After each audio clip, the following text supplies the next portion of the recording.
Muito bem, nessa aula vamos continuar os nossos exercícios a respeito do terceiro título do livro segundo do CTN, que é crédito tributário.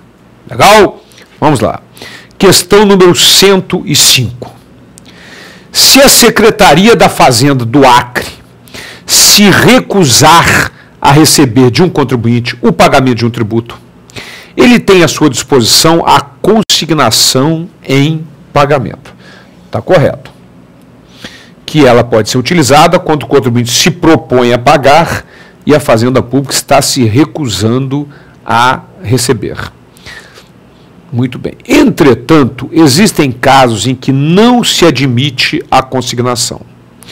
Um exemplo disso se dá no caso em que a Secretaria da Fazenda condicione o recebimento ao pagamento de. Muito bem. Voltando para mim. Esta foi uma questão polêmica de prova que eu resolvi deixar na íntegra exatamente para a gente conversar sobre essa questão aqui. Sobre essa problemática que envolve essa questão. O que é a consignação judicial em pagamento? É uma hipótese de extinção do crédito tributário, se julgada procedente, evidentemente, pelo juiz. E, na verdade, então, é uma hipótese de extinção do crédito que ocorre quando o sujeito passivo está querendo pagar, ele está louco para pagar, e a Fazenda Pública se recusa a receber. É exatamente isso. Ele está louco para pagar e a Fazenda Pública se recusa a receber. Vamos dar um exemplo. No estado do Rio de Janeiro, alguns anos atrás, fã do seu carro, e você estava devendo IPVA de 2005, por exemplo, 2007, 2008, 2009, saía uma papeleta para você pagar com o valor total dos 3 anos. Aí você ia no caixa e dizia, olha, eu quero pagar só o ano de 2007. O Estado não recebia. O Estado só recebia se você pagasse o valor total. Ok? Então, veja que o Estado está condicionando o pagamento do tributo a outro tributo. Então, nesta hipótese, o contribuinte pode consignar judicialmente, o juiz vai verificar, se julgar procedente a consignação, extingue o crédito, cita o representante da Fazenda Pública e diz, olha, o crédito está extinto pela consignação judicial em pagamento. Então, a grande característica da consignação judicial em pagamento é o que está no parágrafo 1º do artigo 164 do CTN. A consignação só pode versar sobre o crédito que o consignante se propõe a pagar. Ele está louco para pagar. E a Fazenda Pública se recusa a receber. Então, o artigo 164 determina que é nessa hipótese, em que condicionar o pagamento de tributo ou tributo ou penalidade, quando fizer exigências administrativas sem fundamentação legal, e no inciso 3º do artigo 64, quando houver exigência por mais de uma pessoa jurídica de tributo idêntico sobre o mesmo fato gerador. Vamos imaginar que um prestador de serviço que tem que contribuir com o ISS, Imposto sobre Serviço de Qualquer Natureza. Ele é domiciliado no município A e presta serviço no município B. Por força da Lei Complementar 116, esse ISS será devido, no caso do serviço dele, ao município onde ele estiver domiciliado. De acordo com o STJ, no entanto, por incrível que pareça, o STJ determina que, a revelia do que determina a Lei Complementar 116, o imposto é devido para o município onde for prestado o serviço. Então vejam só, o contribuinte presta um serviço, o município onde ele está domiciliado, por força da Lei Complementar 116, exige o imposto. E o município onde foi prestado o serviço, por força do STJ, o exige também. Então, duas pessoas jurídicas diferentes estão cobrando tributo idêntico sobre o mesmo fato gerador. O cara quer pagar, mas ele não quer pagar 2 vezes. Então, ele pode consignar judicialmente. Se o juiz julgar procedente a consignação, estará extinto o crédito tributário, o juiz vai citar os representantes dos dois municípios e olha, agora nós vamos discutir para quem vai, mas o sujeito passivo não deve mais para ninguém. Então, cuidado com essa característica da consignação em pagamento. Ela só cabe nas hipóteses em que o sujeito passivo está louco para pagar e a Fazenda Pública se recusa a receber.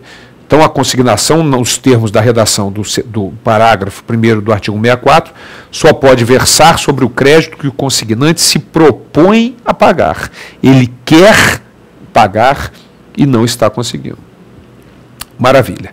Então, e cuidado, não basta ele consignar. O que extingue o crédito, de acordo com o parágrafo 2º do artigo 64, é a consignação judicial julgada procedente pelo juiz. Julgada procedente pelo juiz.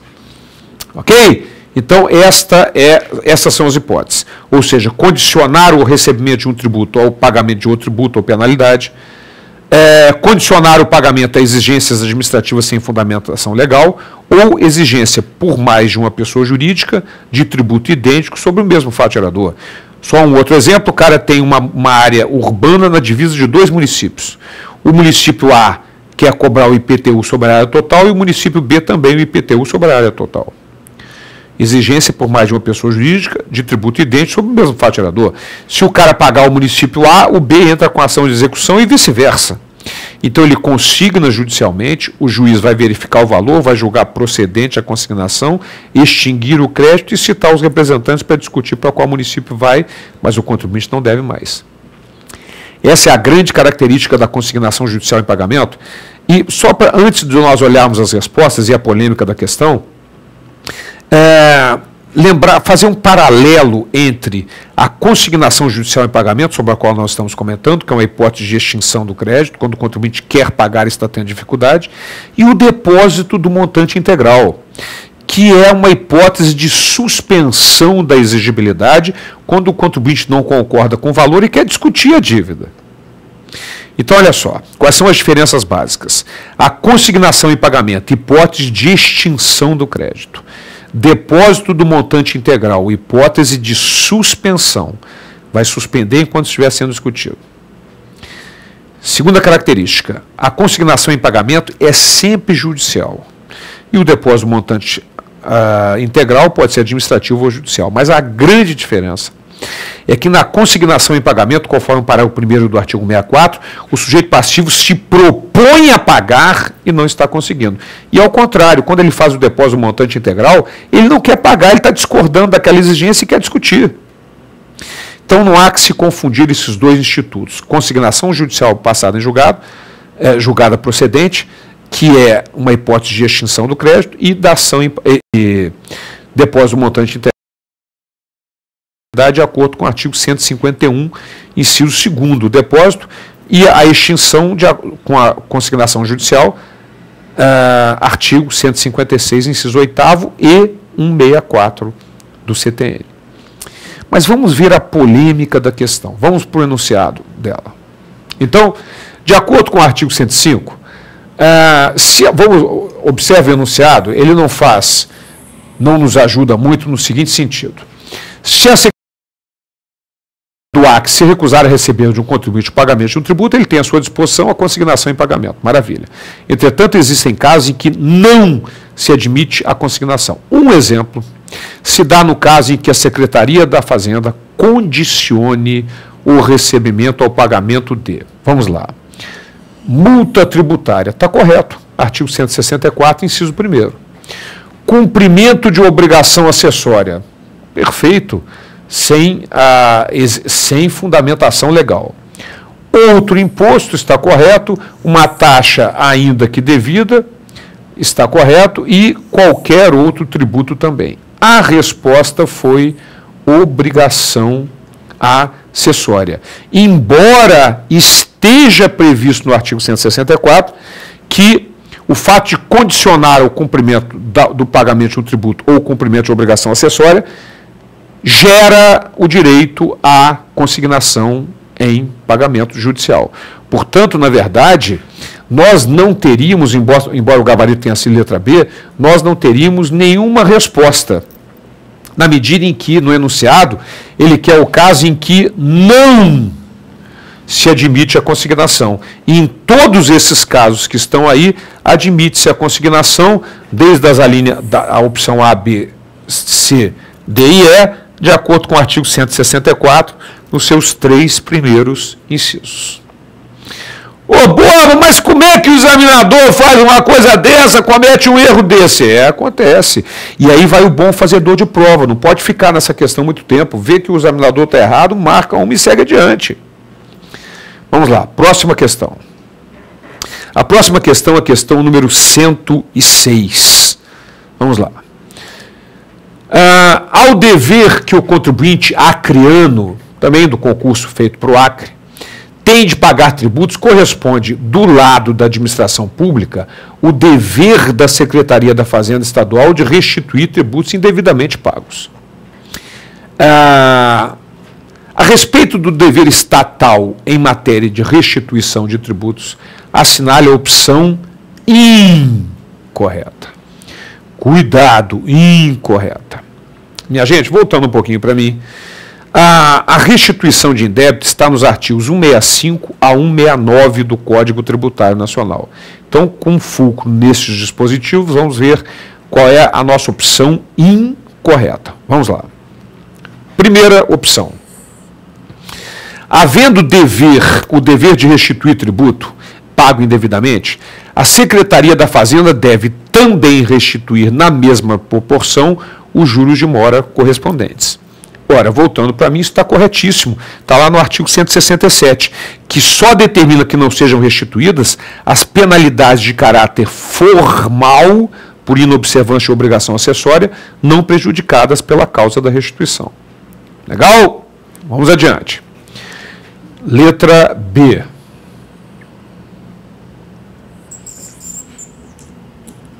Opa, na letra B, o que ele determina? Nós estamos buscando a opção incorreta. Havendo o dever de restituir na mesma proporção as multas pecuniárias, havendo o dever de restituir tributo pago indevidamente, a Secretaria da Fazenda deve também restituir na mesma proporção as multas pecuniárias correspondentes ao tributo indevidamente pago. Vamos deixar em alerta essa letra B, porque nós sabemos que só serão restituídas aquelas penalidades de caráter moratório, que envolve pagamento, porque as penalidades de caráter formal não prejudicadas pela causa da restituição, ou seja, por inobservância ou obrigação acessória, não serão restituídas. A mercadoria era isenta, não vai ser devido o tributo, mas é obrigada a emitir nota fiscal, e essa penalidade não seria restituída se fosse paga, porque ela continuaria sendo devida. Na letra C, na nossa letra C, além do valor principal do tributo, devem ser restituídas as multas decorrentes de infrações formais sobre o mesmo tributo, mesmo que não vinculadas à obrigação principal. Aí está a nossa afirmativa incorreta. De acordo, voltando para mim, com o artigo 167 do Código Tributário Nacional, no seu caput, ou seja, as penalidades de caráter formal não prejudicadas pela causa da restituição não serão restituídas. Então, se o indivíduo pagou um tributo indevido, foi multado, pagou um tributo que o fiscal esqueceu que era indevido e o fiscal cobrou também uma multa por não ter nota fiscal àquela mercadoria, ele vai ter direito à restituição do tributo, mas não a penalidade de caráter formal por não emitir nota fiscal, porque essa não foi prejudicada pela causa da restituição. Legal? Então, voltando para a nossa questão, letra C. Vitor, sobe só um pouquinho para liberar as letras D e E para nós, por favor. A D e E? Ah, não, é. Obrigado, obrigado. Na letra D, além do dever de restituir os juros indevidamente recebidos, a Secretaria da Fazenda também deverá pagar juros a partir do trânsito em julgado da decisão definitiva que determinar o dever de restituição. Perfeito, e a juros não capitalizados, de acordo com o artigo 167, parágrafo único do CTN. E na letra E, o prazo para pleitear a restituição administrativa é de 5 anos. Perfeito, voltando para mim, artigo 168 do Código Tributário Nacional. Cuidado, que, se ele entrar dentro de 5 anos e for negada a restituição, vem aquele único prazinho de 2 anos em todo o direito tributário, que é o prazo para recorrer judicialmente da decisão administrativa que negar a restituição. Legal? Muito bem. Na próxima aula, continuamos os nossos exercícios com relação a crédito tributário. Até lá.